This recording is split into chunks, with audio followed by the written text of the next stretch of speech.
Subhaneke la ilme lena illa ma allamtena inneke entel alimul hakim. Kitabımız Hac kitabı Doktor Ali Şeriati, konu Rumuz-u Teslis el-Eslam-ı Selase. Yani bu teslis simgeleri ve uç put. Neden? Uç put vardır, uç cemere vardır, uç yerde şeytan taşlıyoruz. Haçtan bunu hikmetleri üzerine duralım. Tezekkere enel esnâme selâsete fî minâ tümessilu şeytâne ellezî havale en yahvuye İbrahim. Hatırla ki yani bu Mina'da ki uç şeytan temsili Hz. İbrahim uç yerden uç kere onu kandırmak istemiştir şeytan. Onun için uç yerde uç cemere vardır. Uç yerde uç taş atılıyor. İşte uç kere Hz. İbrahim'i kandırmak istemiştir. Hel bir darureti ala kulli insanin en yaguda gimare tecarübin. Seyda, benim sesim bana dönüyor. Sen mikrofonu kapatabilirsin.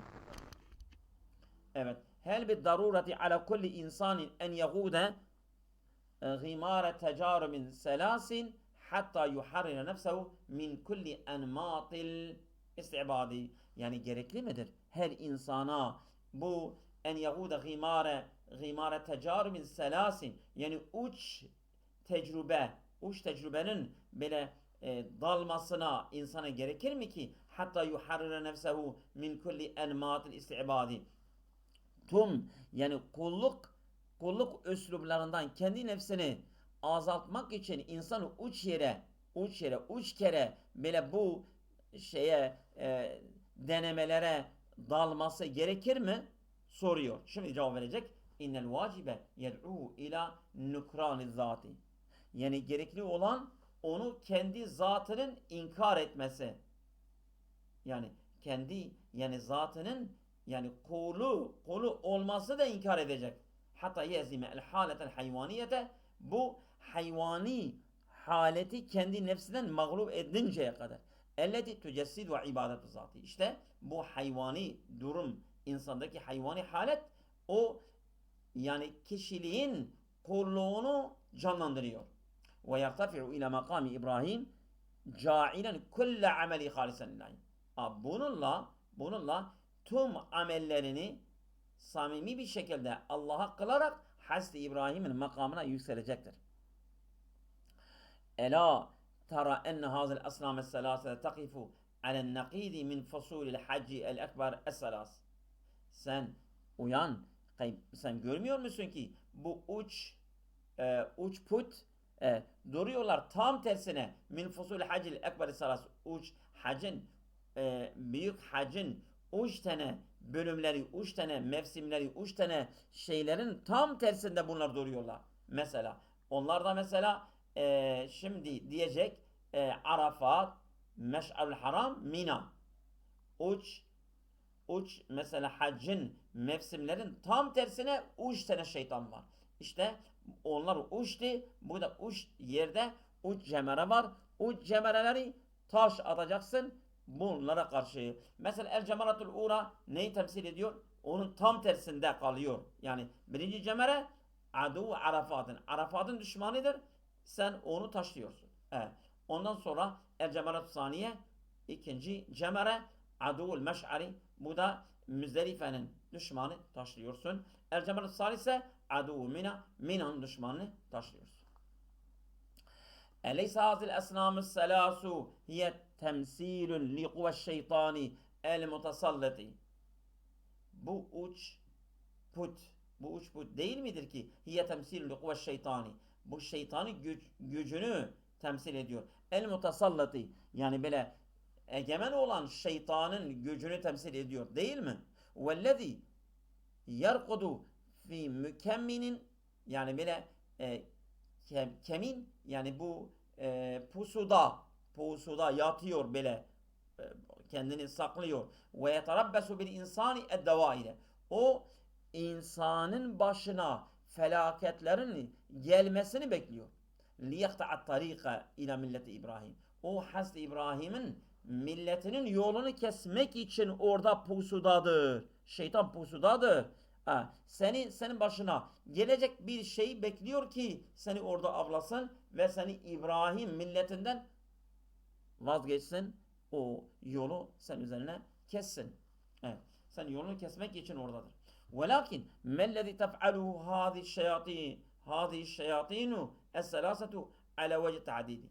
Tam tamına bu üç şeytan ne yapıyorlar? Evet. İnna tubeddilu er-risalete ve tumessikuha. Bu şeytanlar Risale'yi tebdil ediyorlar, değiştiriyorlar ve onu mesh ediyorlar. Evet, şeytanların görevi budur. Fi suudil insani nahvel vefai bi mes'uliyetihi taqumu kuve şerri li tuavvikahu. Fi suudil insani, insanın yükselişinde nahvel vefai bi mes'uliyetihi, yani kendi mesuliyetini yerine getirmek üzere insanın yükselişini taqumu kuve şeytani. İşte şeytan güçleri kalkıyorlar li tuavvikahu, onu engellemek için. Bi muhacemetihi, onu hücum etmekle, abres suhret lu'fihi, onun zayıflık noktaları yoluyla onu hücum ediyorlar, onu saldırıyorlar ki onu o yükselişten alıkoysunlar. Evet. Hünake delaletun uhra tec'alu ma'rifetena bihâzel asnâmis selâseti afdalu. Orada bir ifade var ki, başka bir ifade, tec'alu marifetuna, bizim bilgimizi kılıyor ki biyazil esnâmis selâseti afdale. Tec'alu marifetuna, yani orada bir bilgi var. Bu uç putun bilgimizi onlarla daha net hale getiriyor ha. Bu putlar nedir? Orada bir bilgi var ki o bizim bu putlardan nedir, neyin nesidir bilgimizi daha netleştiriyor yani. Nedir? El hakikatu hiye. Ve hiye budur işte. El hakikatu elleti yumessiluha vücuduha müstakilleten an ba'diha. O bir gerçektir ki temsil ediyor vücuduha. Bunların varlığı müstakilleten an ba'diha. Bazılarından ayrıdır. Bu putların mesela birinci akabe, ikinci akabe, üçüncü akabe. Bu gerçek bizi bazı şeyleri netleştiriyor. Ve kullu minha lehu hüviyetun hasatun bi. Her birisinin, yani onun özelliği, kişiliği, hüviyeti, hakikati has olan vardır. Hüviyetun mütemeyyizetun. Böyle ayrıcalık bir hüviyettir. Velakinna rağme zalike, buna rağmen müşeddidetun ila ba'diha. Bazıları tam şiddetli bir şekilde bir avazı sadakati, yani böyle dostluk bağlarıyla bağlıdırlar. Ve amel müştereki, ve ortak bir çalışmayla dıddal insani, insana karşı. Yani bu putlar, bu şeytanlar, bu cemeralar, bu temsili şeytanlar yani her ne kadar ayrı ayrı özelliklere sahip olsalar da ama insana karşı ortak çalışmaları var ve dostluk bağları şiddetlidir. Ve bir ibaretin uhra, başka bir ifadeyle fe innel asnâme selâsete el müfredete, bir tek başına bu üç putlar tümessilu şeytanen vahiden, tek bir şeytanı temsil ediyorlar. El mevcudi emamena, önümüzde var olan el mevcudu emamena cevherun vahidun bi selâsete evcühin. Tek bir cevher var ama üç boyutludur ha. Üç yönlüdür. Üç yönlü bir gerçektir. Bir cevherdir. Bir hakikattir. Yani her üçü birdir. Amaçları birdir. Çalışmaları birdir. Yani hedefleri birdir. Tek insandır. Ev selâsü evcihin min aslin vahidi. Ya üç yönlüdür tek bir kökten. Ve hâzâ beddabt huve ma'ne teslisi. İşte tam tamına bu teslisin manası da budur. Tuvaddihu el-emsiletul atiyetu hazil mefhume. Bu örnekler bu kavramı netleştiriyor. Mesela fil Yahudiyeti tecidu el-ekanime selasete. Yahudilikte üç ekanim var ama ekanim bilmiyorum. Kema vassafaha diyor filon. Violin filon. Filon, evet. Yani onu filon olarak adlandırıyorlar. Filon. Filon, evet. Filosofun Yunaniyun Yahudiyül asli. ولد في الإسكندر حاول أن يشرح الدين بتعابير الفلسفة اليونانية الأفلاطونية. Bu insan böyle yani Yahudi dini Aflatun Yunan felsefesiyle onu açıklamıştır. Öyle yapmıştır ha. Evet. Tamam, devam edelim. Sesim sana dönmüyor değil mi? Şimdi normaldir. Evet. Fil mesihiyeti tecidu el ebbu vel ibnu vel ruhul kudüs. Ama Hristiyanlıkta şimdi bu teslisi, yani her dinde teslis var mı? O teslisin köklerini çok uzakta gene bana ses dönüyor. Fil mesihiyeti tecidu el ebbu vel ibnu vel ruhul kudüs. Hristiyanlıkta da teslis var. Mesela baba, oğul, bir de ruhul kudüs. Teslis var. Bak aynıdır. Yani uç şeytan aynı insanı uç yerden vurmak istiyor. Fil Yunaniyeti tecidül vucuhe selasete. Yunanca'da da uç yönlü bir şey var. Fi re'sin vahidin. Tek bir başta uç yön. Fil Hindiyeti Seydan, benim sesim bana dönüyor. Fil Hindiyeti tecidu el vişnu. Eyda. Vişnu var. Bir vücudun selaseti uç yönlü. Fi re'sin vahidin. Tek bir başta uç yönlü. Fil Hindusiyeti yani Hindistan dinlerinde tecidu el minoz zül eczai selasi er re'si uç parçalı minyo var. O re's bir de cez' yed. Yani baş, el ve gövde. Fi İran'l kadime, eski İran'da tecidu ahura. Ahura var. Mazda var. Niran var. Nirvan da vallahi alem nedir? Cennettir.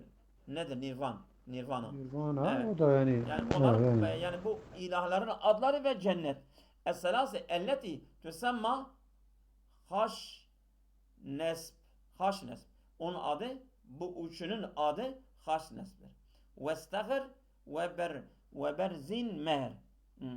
Bu adları da mesela ahvazın adı haş nesb, onların diliyle istagır ondan sonra berzin meher.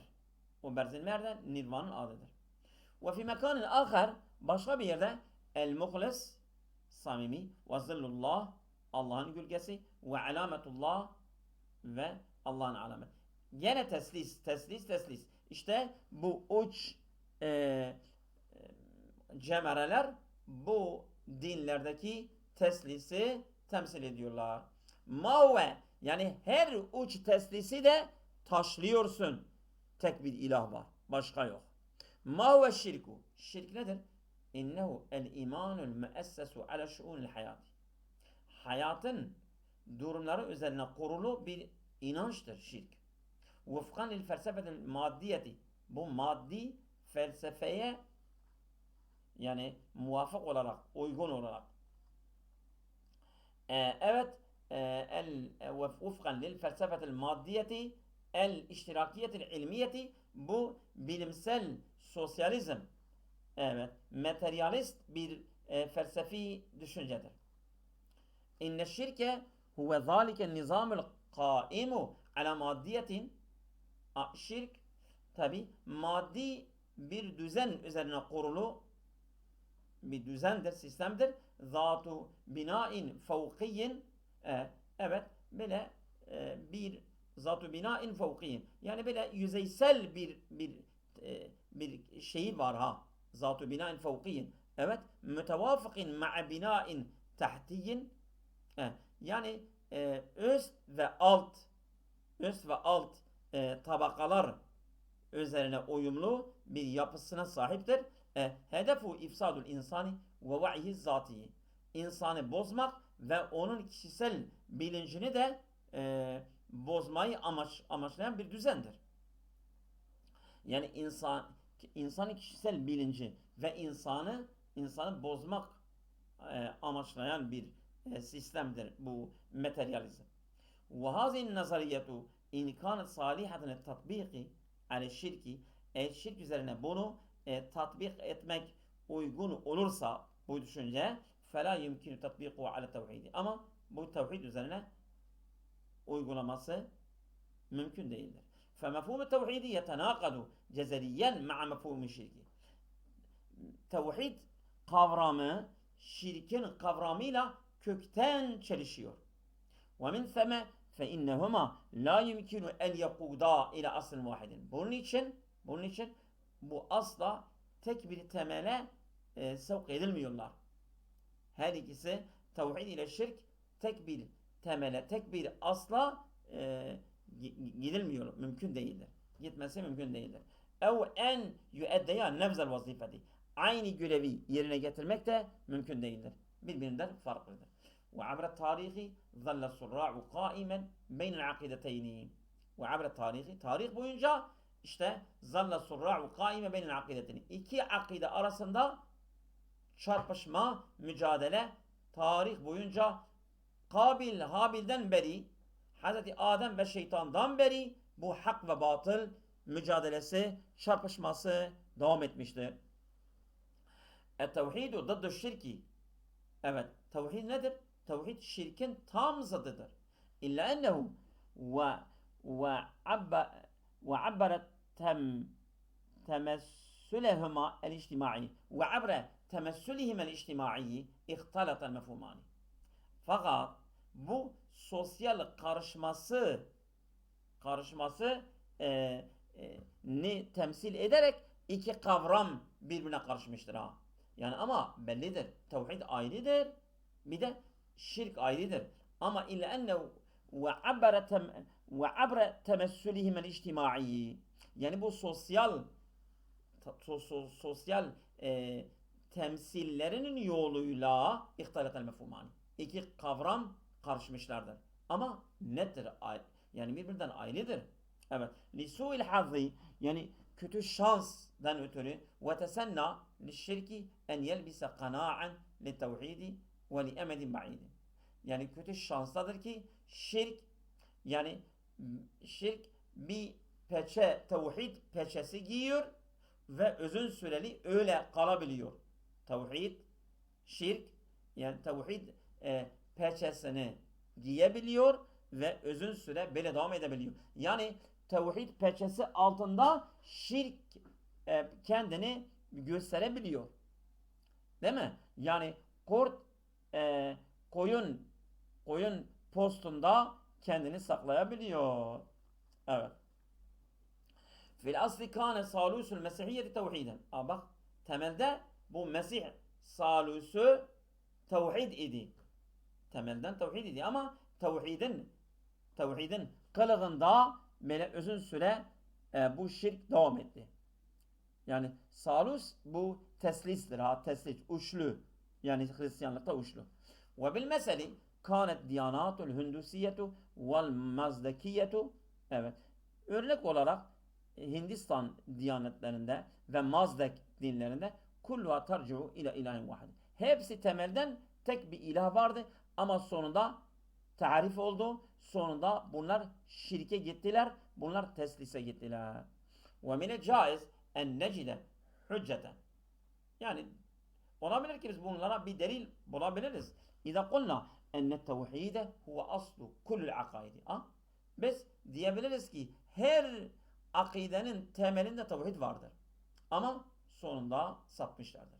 Velakine tarih ve teessürat nizam-ı içtimaiyeti fakat tarih ve sosyal düzenlerin etkilemesiyle kad ahdeset eşşirke. Kad ahdeset ettehavvule el-fezzel cemaiye bil mujtema'il evveli. Değil mi? Kad ahdeset yani meydana gelmiştir. Ettehavvule dönüşmek el-fezzel cemaiye bil mujtema'il evveli. İlk toplumun sosyal böyle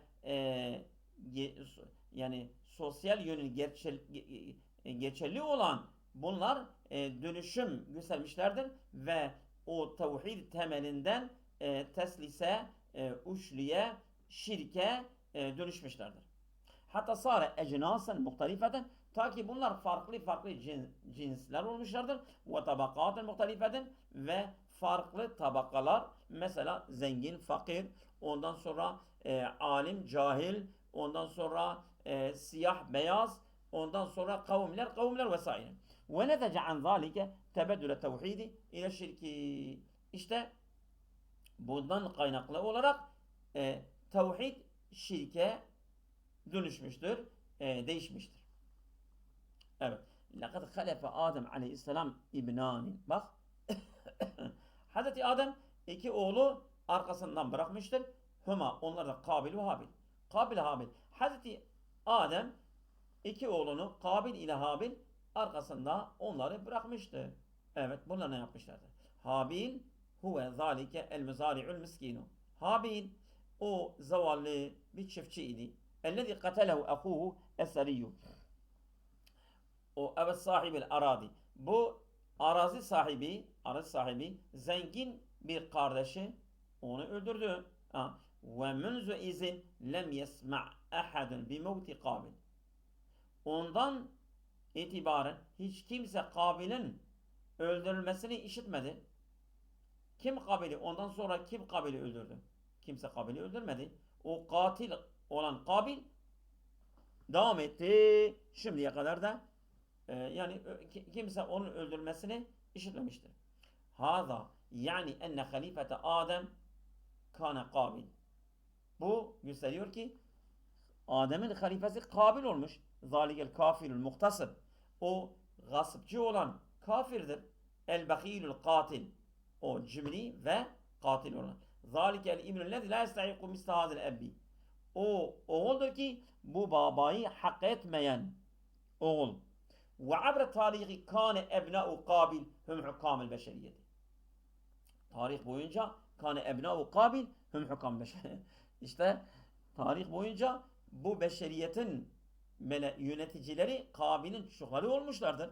Hatta ba'de en tegayyeretil müştema'atu ve ettesa'at ve asbahan nizamu ekseru ta'akiden. Ta ki bu toplumlar değişince ve gelişince ve bu düzenler daha karmaşık, daha fazla karmaşık hale gelinceye kadar bunlar devam etmişlerdir. Bu Kabil çocukları. Ve ba'de en neşe'et taksimatu ve tasnifatu ve tehassusatu kâme Kabil el hakim eyda bi tebdili vecihi. İşte bu taksimler, sınıflandırmalar ve taksisler, özellikler evet meydana gelince işte hakim olan Kabil yine yüzünü değiştirmiştir. Farklı bir yüzle toplumun karşısına çıkmıştır. Evet. Fi müştemaatina muasir yaktafi vece Kabil. Vay gidi vay. Nasıl bir hale, nereden nereye getiriyor? İşte bizim çağdaş toplumumuzda Kabil'in yüzü gene gizlenmiş. Gizleniyor. Evet. Halfe siyasati vel iktisadi ve dini. Din, ekonomi ve siyaset arkasında gene Kabil'in yüzü gizleniyor. Evet, gizliyor. Kendi yüzünü gizliyor. فَوَيَحْتَفِزُ بِقُوَّةِ النَّافِذَةِ الْمُتَمَيِّزَةِ فِي هَذَا الْقَوَاعِدِ السَّلَاسَةِ. Bu uç şeytanlarda, bu uç kalelerde, bu uç kalelerde evet bu ayrıcalıklı ve geçerli olan gücünden kendini koruyor. فَيَحْتَفِزُ بِقُوَّتِهِ. Kendi gücüyle kendini koruyor. Evet. En-nafizil mütemeyyizi. O yani geçerli ve ayrıcalıklı gücüyle bu uç kaleden gene kendini koruyor. O Kabil. لَقَدْ أَسَّسَ Kabil kuvve tasallutu salasil kubra. Kabil evet yani bu büyük uç yani tasallut yani uç yani böyle egemenliğinin gücünü korumuştur. Tesis etmiştir. O uç yani Kabil'in uç büyük egemenliğinin gücü neydi? Et-tuğyan böyle tecavüzlük, es-servetu zenginlik, en-nifaku bir de münafıklık. Yani bu uç yani kuvvet, uç, güç Kabil'in elindedir. Bunlarla gene insanı idare ediyor, insanı hükmediyor. Velleti tuvellidu anha. İşte bunlardan doğan da ne doğuyor? El kahru, yani böyle zorbalık, vel istiglalu, yani böyle istiglal da şeydir. Yani kötüden yaralanmak. Yani insanların gücünden, kuvvetinden kötü yoldan istifade etmek. Ve fenuni gasli dimagi, ve beynin yıkama sanatı bunlardan doğuyor. Hâzel kuvve selas vasafat ehsene vasfin fi dini tevhidi. Bu üç güç vasafat ehsene vasfin, en güzel bir şekilde nitelendiriyor fi dini tevhidi, tevhid dininde. Yani tevhid dininde bu üç şeyi, kuvveti çok güzel bir şekilde onları nitelendirmişlerdir. Onları beyan etmişlerdir. Ha. Evet.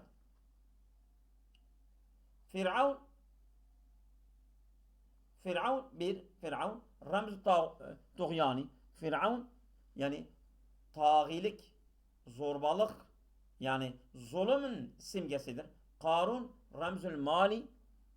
Karun da malin simgesi. Evet. Bel'am ramzül nifaki. Bel'am da münafıklığın simgesidir. Evet. Emme şirku feve yuabbaru anil makamat selasi. Ama şirk bu üç makamı ifade ediyor.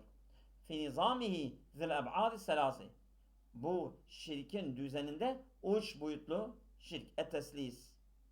Bil ebbi vel ibni ve ruhul kudüs.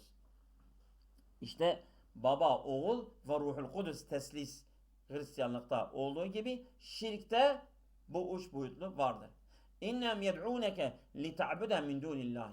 Bunlar Allah'ı olmaksızın seni kendi kulluğuna davet ediyorlar. La tense enneke fi makami İbrahim. Ama unutma ki sen İbrahim'in makamındasın. Hum yuridûneke en tazille ala hubbi İsmailike. Bunlar seni kendi İsmail'in sevgisi üzerine seni davet ediyorlar, istiyorlar. Evet. Hatta yecidu suhreten yenfizune minha liyakda'ake.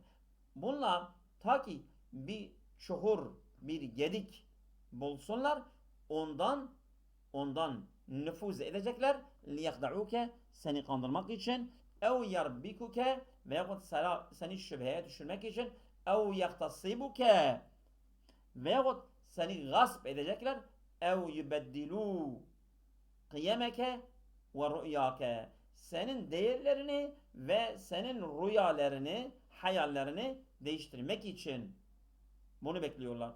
Ve min semme yakuduneke ile dalali. Bundan ötürü seni dalalete sevk edecekler.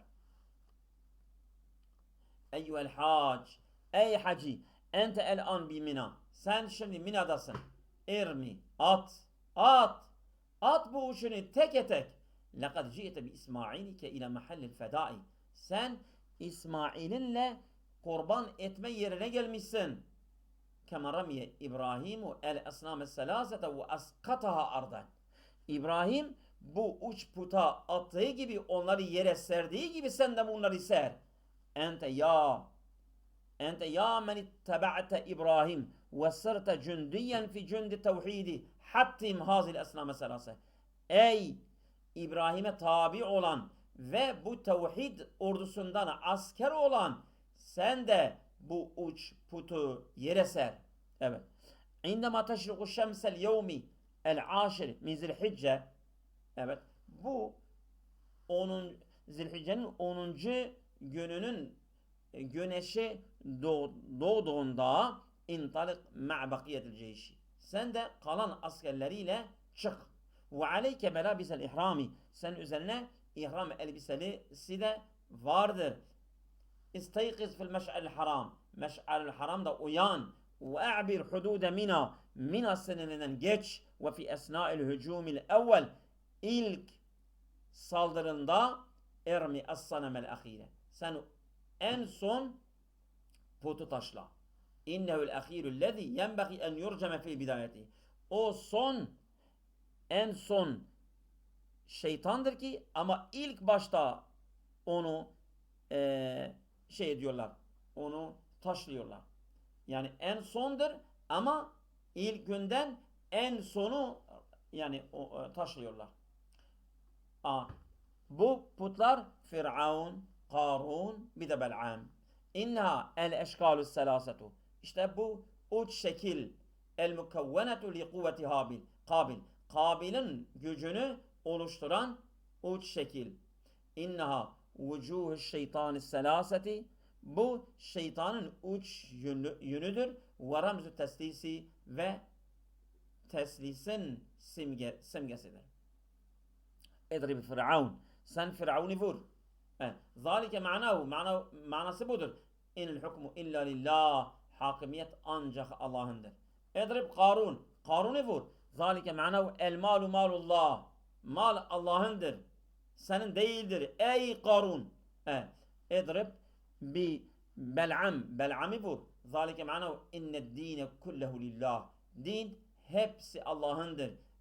Din senin tek elinden değildir. Ey Bel'am, ey çağdaş Bel'am.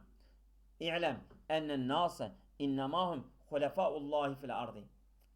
Bil ki insanlar hepsi yeryüzünde Allah'ın halifeleridir. Ve ennem ayalullahi. Bunlar Allah'ın ailesi, Allah'ın aile fertleridir. Ve enne mirasa hazal alemi seyeulu lil muttakine vahdehum. Sen bil ki sonunda bu alemin idaresi sadece müttakilere dönecektir. İnne ekremekum indallahi etkakum. En değerliniz Allah katından en müttaki olanınızdır. Evet. Ve inne mes'uliyetel fardi leyset kasiren ala ma yef'aluhu fahseb. Evet, kişinin mesuliyeti sadece yaptığıyla sınırlı değildir. Ve innema eyda ala ma yef'alul aharune. Başkaları da yaptığı üzere sorumludur. Yani ben yaptım, diğerlerine bana ne değildir. Sen yapıyorsun, onlara da yaptırmaya yardımcı olacaksın. وَلَوْ لَا تَفْعُ اللّٰهِ النَّاسَ بَعْضَهُمْ بِبَعْدٍ لَفَسَدَتِ الْاَرْضُ. Eğer bazı insanlarla böyle telafi edilmemiş olsaydı lefesedetil ardu, yeryüzü fesat olacaktı. Yani kötüler iyilerle telafi oluyor. Vallahu alem. Ben ayeti öyle inanıyorum, öyle biliyorum ama isterseniz biz manasını bakabiliriz. Bakalım manasını. Müsaitsen bakalım şöyle. Bir dakika.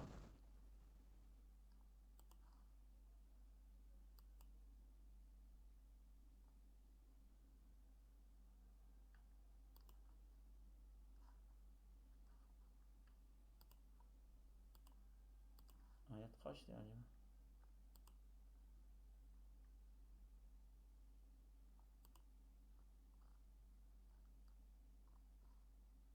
Ayet 251.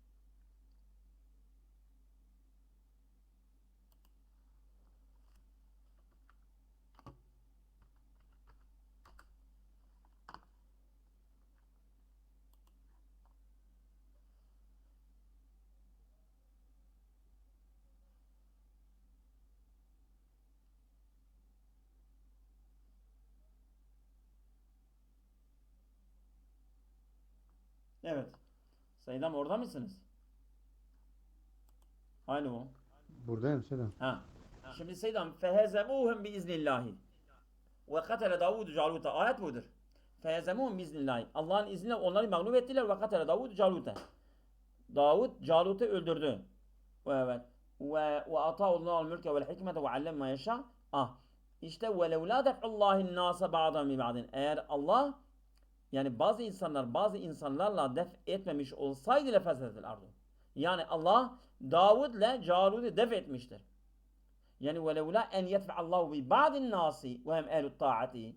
Yani Allah'ın taati ve Allah'a iman edenlerle ba'dan ve hem el masiyeti. O masiyet ehli ve şirki. Lefesedetil ardu bi galebetil küfri. Çünkü küfür galip olacaktı, yeryüzü fesat olacaktı. Ve temekkene tuğyanı ve el maasi. Velakinnallâhe zû fadlin al mahlûk. Aynı benim dediğim gibidir ha. Tamam mı? Evet, devam ediyoruz. Yani velevlâ def'ullâhin nâse, yani Allah Teala'nın velevlâ def'ullâhi, yani taat ehliyle, evet, zulüm ehlini def ediyor ha. Allah Teala, eğer bu böyle olmamış olsaydı lefesedetil ardu. Yeryüzü fesat olacaktı. Çünkü küfür galip gelecekti ya. Evet. İnneke kad tes'elu eyye hazil esnamü selasu. Bu üç put nelerdir? Kimlerdir? Hangileridir? Yümesilu Firavun. Firavun'u temsil ediyor. Yümesilu Firavun ramzu tuğyani. Mesela Firavun bu zorbalık, zulmü temsil ediyor. Ve eyyuha yümesilu Karun. Karun neyi temsil ediyor? Re'sul mali.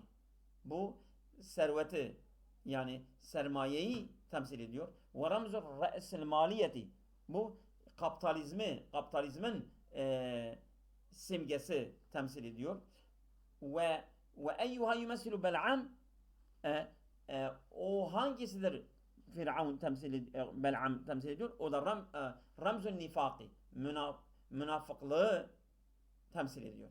İnne kulle men yahmilu fi sadri el va'yil ibrahimiyye seyasduru an tasavvurihil khasi fi tehdidi zalike. Kim İbrahim'in bilinci kendi göğsünden taşıyorsa seyasduru çıkacak an tasavvuri, onun düşüncesinden, tasavvurundan, özel tasavvurundan fi ta'did zalike, bunu belirlenmesinden, onun düşüncesinden belli olacak. Eğer İbrahimi bir bilinç ondan varsa bunları belirleyecek yani. Ve an, evet, ve an menahicihi, evet, bu İbrahim'in metodun ellezî yatrahu alet tagyiril içtimai, bu sosyal, yani bu toplum hayatını değiştirecek bir planı, projesi olacak yani. Ve an mesuliyetihi, ve onun yani sorumluluğu el kaimeti ala zarfı siyasi içtimai, sosyal ve siyasi şartlar üzerine kurulu mesuliyetini de ellezî yaişu fî mujtema'uhu, onun toplumun yaşadığı o siyasi durumu, o sosyal hayatını, şartlarını değiştirecek yani ya. Evet. Kad ya'tebiru sanamul ahiru huve. Kad yu'tebiru sanamul ahiru huve. Bazen bu son put bunu yani değerlendiriliyor, kabul ediliyor. Yani son cemere neyi temsil ediyor? Firavun temsil ediyor. Neden? Li ulaikellezine, onlar ki yehtemune bis siyaseti. Siyasete önem veren, evet, bu son put Firavun'u temsil ediyor. Çünkü Firavun da siyasette, hükümle, zulümle meşgul idi. Evet. Ve yaişune tahta vat'atel kahri. Evet. Bu kişiler de genelde yani zorbalığın altından yaşıyorlardı. Vel hükmül askeri vel faşiyeti. Faşist ve askeri hükmün altında yaşayanlar için işte son put onlar için Firavun'u temsil ediyor. Karun kimdir? Karun da kimin putudur? Liulaikellezine yehtemune bil iktisadi. Ekonomiye önem veren onların putudur. Onu taşlanması gerekir. Bil iktisadi, ekonomiye ve yanzurune ileyhi bi'tibaril benâillezî essese alel müştema'u. O toplum üzerinde kurulu bir oluşum, bir bina onlar temsil ediyorlar. Ekonomi diyor, işte toplum neyin üzerine kuruludur? Ekonomi üzerine kuruludur. Öyle o gözle bakıyorlar. İşte onların putu da Karun'dur. Karun'u taşlaması gerekir. Bel'am kimin putudur? لِاُولَٰئِكَ الْمُسَقَّف۪ينَ اَلَّذ۪ينَ يَعْتَقِدُونَ اَنَّ التَّغْيِيرَ الْاِجْتِمَاعِيَ لَا يُمْكِنُ اَنْ يَقَعَ اِلَّا اِذَا قَامَ كَفَاحٌ اَصِيلٌ دَدَّ الْجَهْلِ. Onlar ulaike müsakkafine, o kültürlü İnsanlar ki ellezine ya'takidune inanıyorlar enne tagyire bu değişim el içtimaiye sosyal la yemkinu en yaka yani mümkün değildir olması illa iza kâme kefâhun asilun diddel cehli. Onlar cehalete karşı asli bir çarpışma olmadan bu olmayacaktır. Evet. Ve dıdda bu'usil akli ve aklın ümitsizliğe karşı. Ve dıdda kulle ma yec'alun nasu ve dıdda kulle ma yec'alun nasu yeteallakûne bi enmâd-ı şirki. Herkes ki şirkin üslublarına, şirkin bağlarına böyle aslı olan herkese karşı mücadele etmek gerekir. İşte ellezine tetehaffa tahta hita tevhidi. Bunlar tevhid perdesi altında gizlenen şirktir. Evet, bu şeyi temsil eden yani Karun'u temsil eden bunlar tevhidin perdesi altında. Tevhidin perdesi altında şirkin bağlarıyla böyle aslı olan kişilerle karşı mücadele etmektir. Evet, Karuni Bel'am'i temsil eden o Bel'am putu taşlamak onu temsil ediyor. Evet. Fi rihletey el-ula ve saniye. Yani birinci gezi ve ikinci şeyde ilel hacci. Sanki bu iki kere hacca gitmiştir. Fi rihletey el-ula ve saniye ilel hacci. Ben diyor haccın birinci ve ikinci yolculuğumda kuntu e'tabiru enne sanemel ahire huve bel'am. Ben diyordum ki yani en son put Bel'am'dır. Ben öyle diyordum. Yani bu münafıklığı temsil eden Bel'am'dır. Ve kâne resâseti tantaliku bihâzin niyeti. Ben kurşunlarımı bu niyetle atıyordum. Ve khâsseten indeme vecettu enne zâlike yettefiku ma'a ma câ'a fil âyeti kerimeti. Özellikle de ben bunu buldum ki bu ayeti kerimeyle uyumlu olduğu için. اَتَتَّخِذُونَ اَحْبَارَهُمْ وَرُهْبَانَهُمْ اَرْبَابًا. Siz kendi rahiplerini ve alimlerini Rab olarak mı tutuyorsunuz? Min dunillahi. Allah olmaksızın onları Rab mi tutuyorsunuz? Vel Mesih ibn Meryem'e ve Meryem oğlu Mesih'i de bunu Rab mı yapıyorsunuz? İşte bunlar Bel'am'i temsil ediyorlar.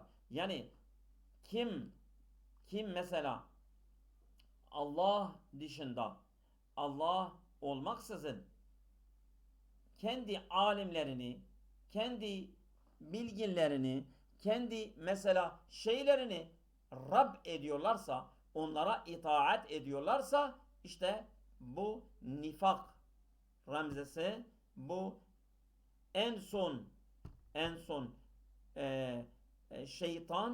şeytan akabesi Bel'am'i temsil ediyor ve oraya taş atılıyor.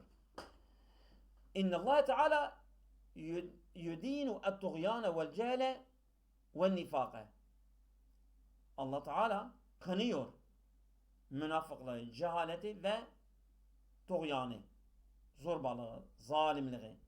Ve yekşifu ulaikellezine yed'une kaddeten ruhaniyine. Evet. Ve böyle ortaya koyuyor. Ulaikellezine onlar ki yud'avne çağrılıyorlar. Kâdeten ruhaniyine. Onlara ruhani komutanlar. Mesela Rabbani, Ahbar, Rahbani. Bunlara onları öyle çağırıyorlar. Allah Teala onları ortaya koyuyor. Beynemahum bi va'yin minhum. Onlardan bir bilinçli olarak evdûne va'yin. Yani onların farkı olup olmaması fark etmez. Yudillûnen nâse bedenim hidayetihim. Bunlar yani bilinçli bilinçsiz insanları dalalet yani hidayet yerine dalalete götürüyorlar. Yani goya yani alimler goya mesela ruhbanlar evet Bel'am gibi insanları hidayet yerine dalalete götürüyorlar. Yani bilinçli veyahut bilinçsiz fark etmez.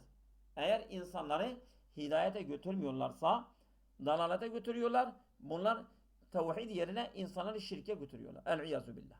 İnnallâhe gâlibun aleyhim. Allah Teala bunlar üzerinde kızgındır. İz yekûlu anhum.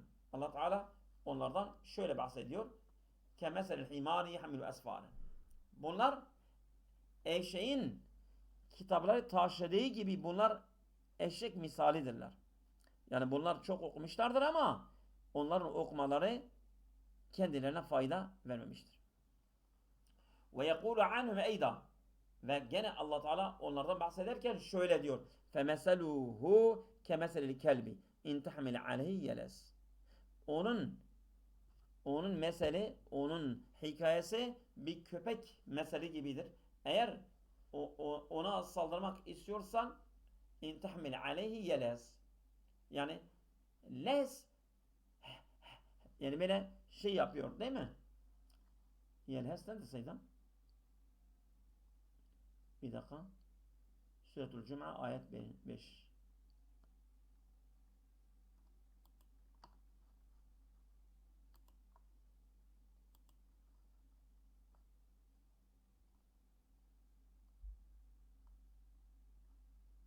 Evet.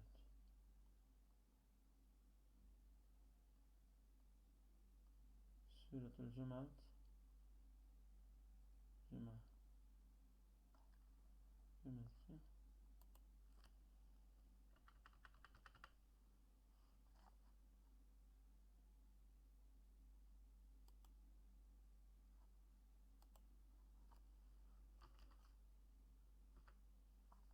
Evet. Ayet 5 değil mi?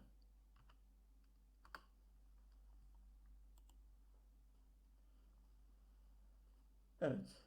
شبه اليهود الذين كلفوا العمل بالتوراة ثم لم يعملوا بها كشبهة الحمار الذي يحمله. O değil. Alo. Efendim Seydam. Yelhes. Sesim gelmiyor. Geliyor. Diyor. Yelhes nedir Seydam? Yelhes. Artık onun durumu üzerine varsan da dilini sarkıtıp solayan, terk etsen de dilini sarkıtıp solayan köpeğin durumu gibidir. Evet. Yani evet. Yani insan onun üzerine gitse de gitmese de hep öyle dilini çıkarıyor ha. Evet, Bunlar evet. yani haşa bu işte bu okuyup kendi okumasıyla amel etmeyenler Allah Teala bunlara temsil ediyor. Evet.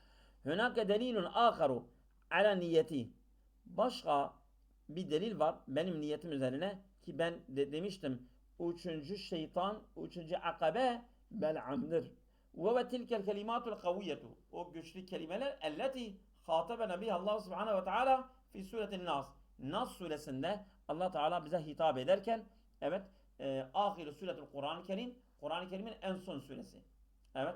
Fi hazil ayati bu ayetlerde yuhatibullahu Teala Resulehu. Bu ayetler Allah Teala Resulüne hitap ederken ve vellezî ünitat bihi mesuliyetul kıyadetul uzma en büyük komutanlık mesuliyeti ona bağlı olan Allah Resulü li müseyyeretil insaniyetil hurreti değil mi? Li mesiretil insaniyetil hurreti yani özgür insaniyet gidişatı için büyük başkanlık sorumluluğu kime bağlıdır?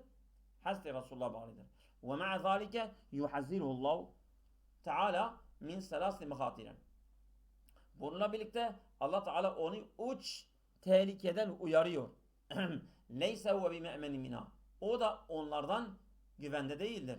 Ve min semme felâ budde lehu min en yenşede el melâze indallahi. Bunun için ona da gerekir en yenşede aramak el melâze minallahi. Allah katında ondan kurtulmak Allah katından araması gerekir. Fetilke sureti bu surede ihtassallahu Teala zatehu bi esma'in selaseti. Bu surede Allah Teala kendini üç isimle tahsis etmiştir. İhtassallahu Teala zatehu. Kendi zatını üç adla tahsis etmiştir. Bu surede.